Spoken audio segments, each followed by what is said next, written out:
80 शब्द प्रति minute dictation. सभापति महोदय, यह मेरा पहला भाषण है जिसे मैं अपनी मातृभाषा बंगाली में देना चाहता हूँ। मैं इस चर्चा में देश के किसानों की समस्याओं और उनके हल की दृष्टि से भाग लेना चाहता हूँ। आज हमारे अधिकांश किसानों के समक्ष जटिल समस्याएं हैं। क्या ये समस्याएं केवल किसानों की ही हैं? ऐसा नहीं, ये हमारी राष्ट्रीय, राजनीतिक और आर्थिक समस्याएं हैं। इन समस्याओं ने हमारी समूची सामाजिक व्यवस्था के समक्ष समस्याएं पैदा कर दी हैं। इस बात का अनुभव दोनों पक्षों अर्थात कांग्रेस और राष्ट्रीय मोर्चा सरकार को, जो सत्ता में है, करना चाहिए। कांग्रेस के विरुद्ध एक राजनीतिक निर्णय लिया गया जिसके फलस्वरूप उनका देश में 42 वर्ष पुराना शासन समाप्त हो गया। मैं राष्ट्रीय मोर्चा सरकार को भी सचेत करता हूँ कि वह जनता को, जिसने उन्हें वोट दिए हैं, दिए गए वायदे पूरे करे।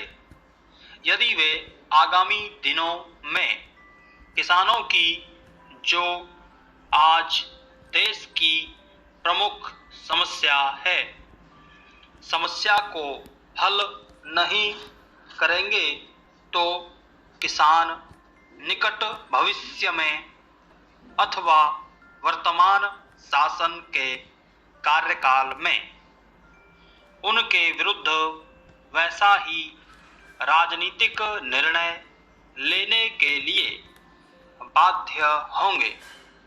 इसलिए किसानों की समस्याओं को अत्यधिक महत्व दिया जाना चाहिए तथा इस माध्यम से ही औद्योगिक और हमारी राष्ट्रीय अर्थव्यवस्था की समस्याओं को हल किया जा सकता है।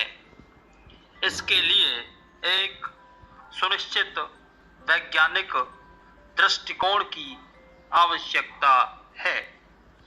मेरे विचार से इस सभा में लगभग 400 माननीय सदस्य किसानों के वोट से चुने गए हैं।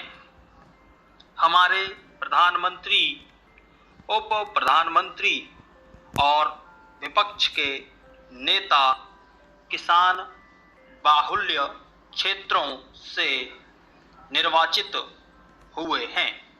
जो किसान हमें चुनते हैं उनमें से 70% पूर्णतः गरीब हैं।